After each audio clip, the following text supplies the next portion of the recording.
Bonjour, une vidéo pour faire le petit 4 de la feuille 2 du cours.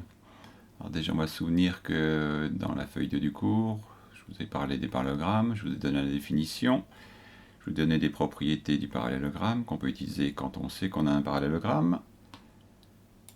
Dans le petit 3, toujours pareil, on sait qu'on a un parallélogramme et on peut utiliser l'une des propriétés pour savoir si ce parallélogramme est un rectangle ou un losange ou un carré. Et la dernière partie de la feuille, comme son nom l'indique, j'ai mis petit 4. J'ai un quadrilatère, donc une figure à 4 côtés, et je ne sais pas encore si c'est un parallélogramme, j'aimerais le savoir et le montrer surtout. Donc vous avez les propriétés. Donc déjà avant d'expliquer les propriétés, vous me remettez les couleurs. Donc le côté EF et HG, vous me le repassez en rouge. EH, FG en vert. Là les deux diagonales en rouge. Côté PO, le côté MN en rouge, la même chose. Les côtés verts, les côtés rouges, vous me repassez ça. Vous mettez la vidéo en pause et une fois que c'est fait, vous la relancez. Alors bien sûr, si on veut montrer qu'un quadrilatère est un parallélogramme, on peut utiliser la définition. Donc la définition, je vous rappelle, si dans un quadrilatère les côtés opposés sont parallèles 2 à 2, alors c'est un parallélogramme. Donc regardez, je vous ai mis la figure avec tout ça, c'est on sait ça. Si on sait ça, une petite flèche, alors on en déduit que c'est un parallélogramme. Donc vous les avez mis en couleur. Donc les deux côtés que vous avez mis en rouge, vous m'écrivez en rouge que la droite qui traverse F est parallèle à la droite qui traverse GH. Il faut aussi savoir que les deux droites qui prolongent les côtés verts, la droite qui traverse E et H et la droite qui traverse F et G, si elles sont parallèles, ça c'est la définition même d'un parallélogramme. On en déduira que c'est un parallélogramme. On peut utiliser la deuxième définition, diagonale de même milieu. Alors c'est un parallélogramme, et je vous rappelle, diagonale de même milieu, ça veut dire que ce point-là est le milieu de cette diagonale, autrement dit que I sont symétriques par rapport à ça, c'est K, et même chose, ce point-là est le milieu de l'autre diagonale, donc le point J, c'est le symétrique de L, donc autrement dit, le croisement est centre de symétrie, le quadrilatère possède un centre de symétrie, je vous rappelle, c'est ce qu'on a vu au-dessus, c'est la définition 2. S'il possède un centre de symétrie, le quadrilatère devient un parallélogramme. Donc c'est pour ça que j'ai mis définition 2.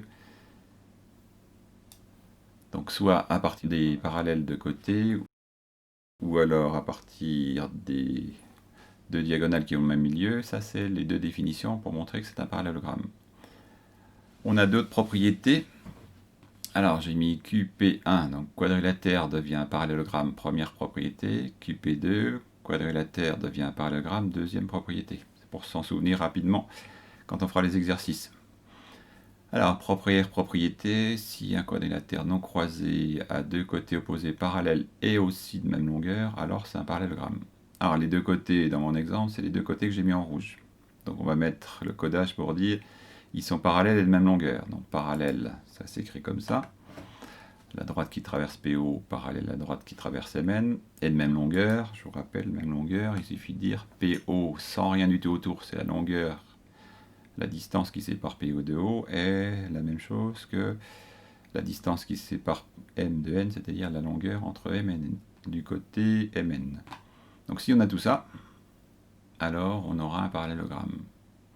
Donc faites attention, regardez bien le nom du parallélogramme, j'ai mis MNOP, c'est-à-dire j'ai mis le nom en tournant dans ce sens-là, MNOP. Là j'ai mis IJKL, IJKL, donc il faut bien faire attention, chaque fois qu'on nomme un parallélogramme, vérifier EFGH, donc vous voyez là j'ai mis le nom en se tournant dans l'autre sens, EFGH. Alors ça c'est une petite remarque en passant. Dernière propriété, donc quadrilatère non croisé à ses côtés opposés 2 à 2 de même longueur, alors c'est un parallélogramme. Donc 2 à 2 de même longueur, ça veut dire que les deux côtés rouges sont de même longueur, et aussi les deux côtés verts sont de même longueur. Donc sur mon dessin, je le mets comme ça.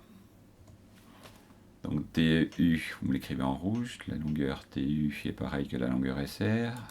Pareil, on écrit en vert, la longueur TS est pareil que la longueur UR. Alors si on a ça, les côtés rouges sont de même longueur, deux côtés verts sont de même longueur, alors c'est un parallélogramme. Et là, je l'ai appelé RSTU. J'ai pris la lettre R et j'ai tourné dans ce sens-là pour donner le nom. Alors avant de terminer, on va faire le petit codage pour les longueurs qui sont les longueurs égales. Donc on va coder en vert. Les deux côtés vers là sont de même longueur, les deux côtés vers là aussi sont de même longueur. Et on va coder en rouge. Les deux côtés là sont de même longueur et les deux côtés là sont de même longueur. Comme ça notre dessin sera fini. Ah, il nous manque juste les diagonales de même milieu. Donc on va mettre un petit rond pour dire de là à là, c'est pareil qu'un petit rond. Et on va mettre trois petits traits là. Trois petits traits là. Comme ça, on aura codé les diagonales de même milieu. Voilà, on a fini le cours.